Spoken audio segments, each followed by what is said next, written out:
বন্ধুরা, আমি আবার রান্নাঘরে এসে গেছি লক্ষ্মীর কিচেনে। আজকে লাউয়ের কোপ্তা বানাবো। নারকেল দেবো, লাউটাকে ঘষে নিয়েছি, একটু ডাল বেটে নেব।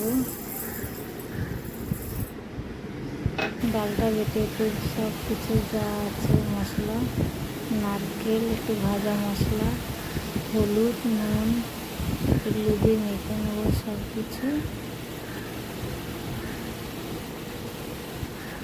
একটু ভাজা মশলা দিলে ভালো লাগে, কিন্তু বাচ্চারাও খেয়ে নেবে, ওরা বুঝতেই পারবে না লাউ দিয়ে বানানো।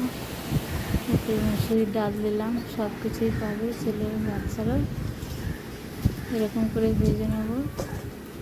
মাছটাও ভেজে নেব, মাছ দিয়ে রান্না করব কোপ্তাটাকে, নারকেল দিয়ে সবাই খেতে পারবে।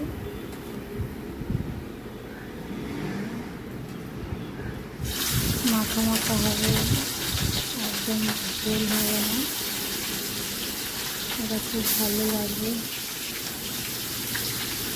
খুব টেস্টি খেতে।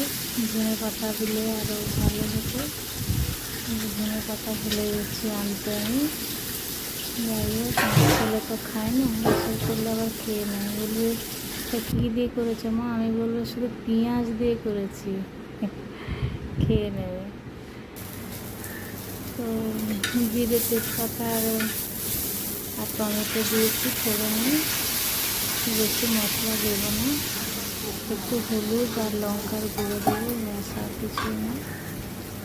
দিয়ে বড়াগুলো ভিতরে মাছটা সবই দিয়ে দেবো, কোপ্তাটা মাছটা সবই দিয়ে দেবো। মাখা মাখা হলে নামিয়ে নেবো।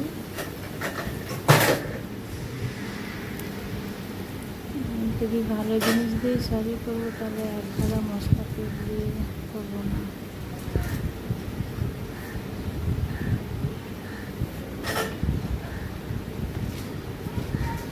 মশলাটা ফুটবে, মাছ তো ভাজা আর কোপ্তা তো ভাজাই, একটু ফুটলেই নামিয়ে নেব।